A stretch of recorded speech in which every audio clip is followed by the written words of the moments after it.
એમાં એક બેનના ઘરવાળા હતા ને ધામમાં ગયા, એટલે આખા સરપંચ ને ઉપસરપંચ ને બધાય આખું ગામ ભેગું થઈ ગયું, અને બેનનો વલોપાત એવો હતો, તમે મને એકલી મૂકીને કેમ ચાલે કે મારું શું?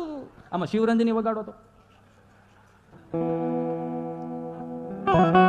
એટલું બધું ને ધીમે ધીમે તકલીફ અહીંયા પડે બેબી, ધીમે ધીમે ધીમું ધીમું હાવ આવું આવા ગાંડા નથી કાઢ્યા એટલે કહું.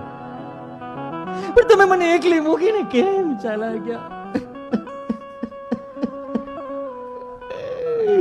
આ છોકરાઓને હું કઈ રીતે મોટા કરીશ? આનું શું થશે? ઓલા નવા નવા સરપંચ બન્યા હતા ને એ બેન બેન ચિંતા ચાલુ રાખ મારા ભાઈ,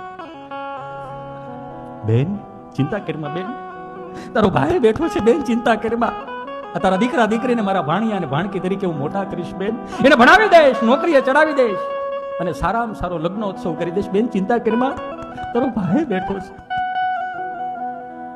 તો બેને પાછું બીજું પડ્યું, પણ ભાઈ એનો મને વાંધો નથી, પણ આને મને 2 પ્રોમિસ આપેલા, 2 પ્રોમિસ.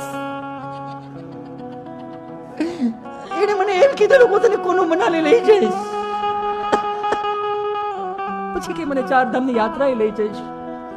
હવે બધું શું થશે?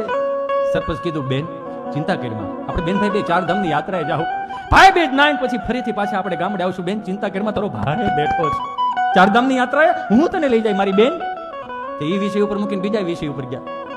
પણ એનો કઈ વાંધો નથી ભાઈ, પણ આના ખીચામાંથી ડાયરી નીકળી 40 લાખનું દેણું છે, એનું હું મારે કરું? તે તો સરપંચ બોલ્યો, એ ભાઈ આખું ગામ બેઠું, કોક તો બોલો ભાઈ, બધી જવાબદારી હું લઉં ભાઈ, હજી તો એક સરકારમાંથી ગ્રાન્ટ હાથમાં નથી આવીને ભાઈ, તમે લોહી પીતા અધરો અધર આ બધું કરું, એક કોક તો બોલો ભાઈ,